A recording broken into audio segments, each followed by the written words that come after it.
that even mean, Bowers Game Corner? Ahoy there, YouTube! I'm back again for another episode of Skip the Rules, and today I'm here to help you skip the rules to the next thing from ASA Games. This is for 2 to 4 players, taking 36 minutes to play, and it's for ages 10 plus. And in the next thing, you are trying to have the most of these victory point stones right here. You're going to do that by creating different formations of stones onto this board right here to make different things that will be out. So the first thing you're going to want to do is shuffle up this big deck of cloud cards. You're going to deal out 6 like I've done. Next, you're going to get these small white back cards and set them out kind of like this so that you can see the numbers above them.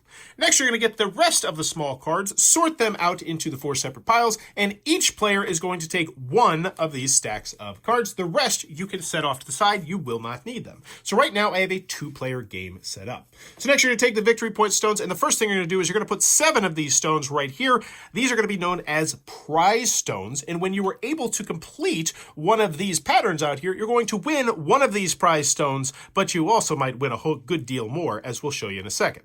The next thing you're going to want to do is you're going to want to take the rest of the stones, aside from the prize stones, and divvy them up amongst all the players evenly. So now you're going to decide who you would like to be the first player, and then going counterclockwise, you are then going to place one of these bidding cards into what's called the queue. Now the queue is just going to be an area anywhere in the center of the table where everyone can reach, where you are going to secretly put down cards to predict which one of these are going to get made.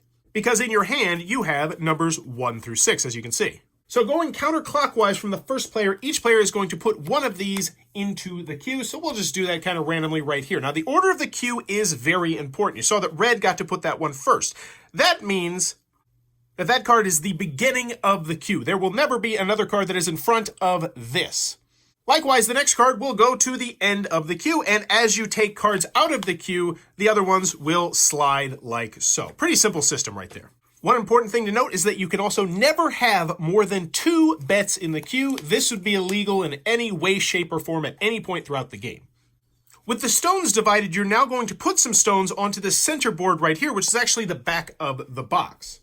So starting with the first player, you're one at a time going to put 1 stone onto the board until in a 2 or 4 player game, there have been 8 stones placed onto the board in one of these small little squares. And in a 3 player game, you'll do this until 9 stones have been put onto the board. So right now, we have that set up. So now we are ready to begin the game, and whoever is the first player will do their turn. And on your turn, the first thing you're going to do is you're going to put out either 1, 2, or 3 of these victory point stones, remembering these are very essential to helping you win the game. Now, the reason why you're doing this is because you're hoping to complete these patterns out here. So currently, I don't see any patterns that I'm going to be able to get in 3 stones. So you know what? I might just put 1 right here. And then if I would like to, I can remove or add bids until I have 2 bids out here. So you know what? I'll put this one right there as well. If I didn't feel so confident in this one, I could then pull that off, and this one would slide forward like so. So moving on to the next player, they'll just put out 2. They'll go 1, 2. They'll place this. I'll go next, and I'll set out 1, 2 as well, and I'll set this. So now we're going to fast forward a bit to the red player's turn, and they notice that they can make the monument with only 1 piece. So what they do is, boom, they put the 1 piece on there. And now they're going to declare that they have completed the monument pattern, because as you can see, it matches. Now, one thing I do want to mention is, yeah, we have some extra ones from here, and you could even have some extra ones inside. It does not matter. As long as you match the pattern, once again, the pattern could be like this or like that, however you want to. As long as the pattern is on there, it counts. Which means that the red player has immediately won 1 of the prize stone victory points. Boom, it goes into your pile. Also, the red player is going to be able to remove 6 of these stones, whichever 6 they want to do from the board. So maybe they take these 2, and those 2 right there. Now, they don't get to keep these, per se, because now with these 6 stones, we look at the bids and we say, does anyone have the number 2 down here? And coincidentally enough, both players actually put the 2 here, so they would reveal it. However, since the red is at the front of the queue, they are going to gain more of the 6 stones. So if you are playing 3 or 4 player game, the first person would get 3 stones, the second person would get 2 stones, and the third person would get 1 stone. The fourth person would get nothing in that particular scenario. However, since we're playing a 2-player version of the game, I, being the red player, would get 4 of the stones, and the blue player would get 2 of the stones. Now, let's also pretend in this scenario that the blue player didn't put their 2 down there. Well, if they didn't put their 2 down there, then that means I would get all 6 of these delicious victory point stones in addition to gaining the 1 prize stone. This then goes back into your hand, and people now have the opportunity to refill this area, adding bets in a clockwise order. You also need to, of course, bloop, plop a new 1 down underneath the 2.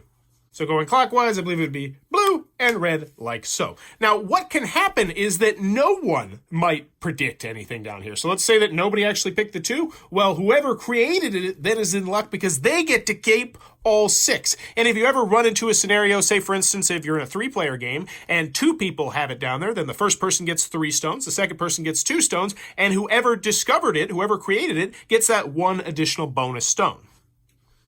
But you're going to keep taking turns doing exactly that until all 7 of the prize stones are gone, or until a player completely runs out of these victory point stones.